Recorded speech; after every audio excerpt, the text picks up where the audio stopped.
দেশে যেন কোনো সহিংসতা ও হানাহানি না হয় সেদিকে সজাগ দৃষ্টি রাখতে হবে বলে জানিয়েছেন অন্তর্বর্তী সরকারের প্রধান উপদেষ্টা অধ্যাপক ডক্টর মোহাম্মদ ইউনূস। সকালে রাজধানীর তেজগাঁওয়ে প্রধান উপদেষ্টার কার্যালয়ে ২১টি জুলাই শহীদ পরিবার ও ৭ জন আহতদের মধ্যে আর্থিক চেক হস্তান্তর কার্যক্রমের আনুষ্ঠানিক উদ্বোধনের সময় প্রধান উপদেষ্টা একথা জানান। এ সময় প্রধান উপদেষ্টা নিহতদের জুলাই শহীদ এবং আহতদের জুলাই যোদ্ধা হিসেবে প্রাতিষ্ঠানিক স্বীকৃতি দেন। বাতেন বিপ্লবের রিপোর্টে থাকছে বিস্তারিত। যাদের ত্যাগের বিনিময়ে দেশটাকে সবাই নতুন বাংলাদেশ বলার সাহস করছে, তাদের এই ত্যাগ কোনো নিক্তি দিয়ে মাপা সম্ভব নয়।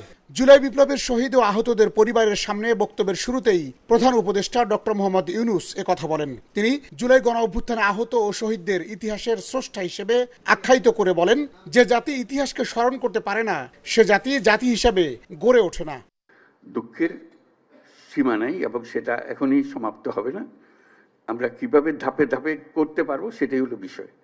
তবে রাষ্ট্র আনুষ্ঠানিকভাবে, আমি শব্দটার উপরে জোর দিচ্ছি, আনুষ্ঠানিকভাবে প্রাতিষ্ঠানিকভাবে আপনাদের দায়িত্ব গ্রহণ করলো।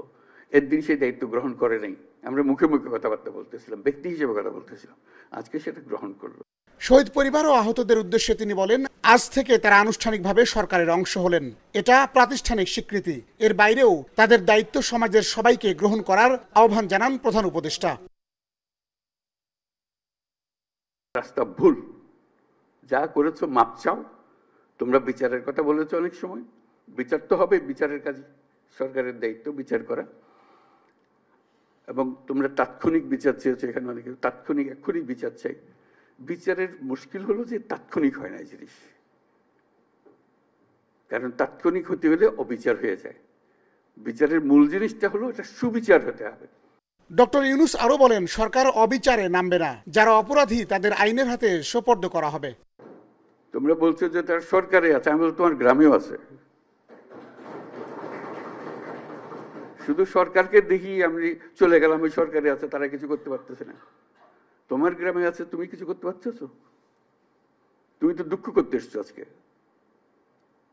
কাজে সেই তেজ আসতে হবে না, এদেরকে জায়গা দেবো না আমরা কোথাও।